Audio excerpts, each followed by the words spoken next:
I've got a great Dave Grohl story that I can tell you guys, that I was doing the album special for Wasting Light, and his studio is in Northridge, California here. But at that point, I had lived all the way at that period of time. I had lived in New Jersey, so they flew me out to do this album special. So we were at the studio for the Foo Fighters, and I had to come back on a red eye. So the bottom line was, like, Dave says to me, and the album wasn't out yet, he goes, "Hey, Matt," he goes, "you want to hear the album again?" And I'm thinking he means a playback in the studio, in the control room of the album again. I go, "Yeah, man, I love it." He goes, "No, you want to hear it live." And so literally all the Foo Fighters are in this 10 by 10 foot, like what's basically like an isolation vocal booth.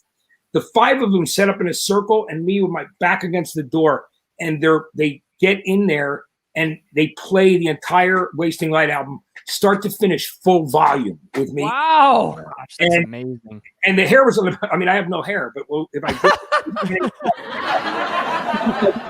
you know, but, and it was amazing. And I remember Lou, who manages Dave's studio, comes in and goes, "Matt, you want headphones?" And Dave Grohl goes, Matt doesn't need headphones, man. He listens to loud music all his life.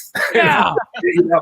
But, you know, there's those incredible moments. You know, I got to host Rock in Rio, all the broadcast for Rock in Rio before the pandemic, 7 nights of that. And I zip lined across the crowd of 150,000 people. That was another dare. So, you know, I'm having fun. I love being alive and being sober.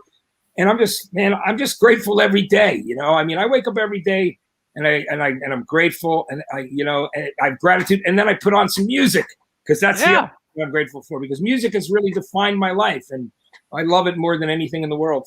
The fact that I get to hang out and talk to you guys today is so much fun for me. Oh, James Dawkins just asked me what it was that got me into recovery.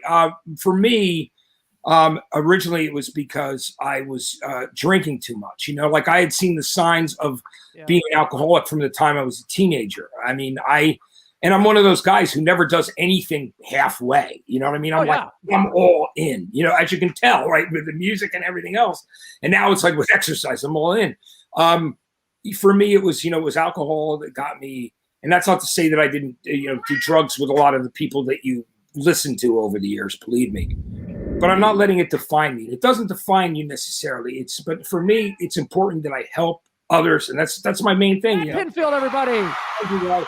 Thank you, Matt. Yeah.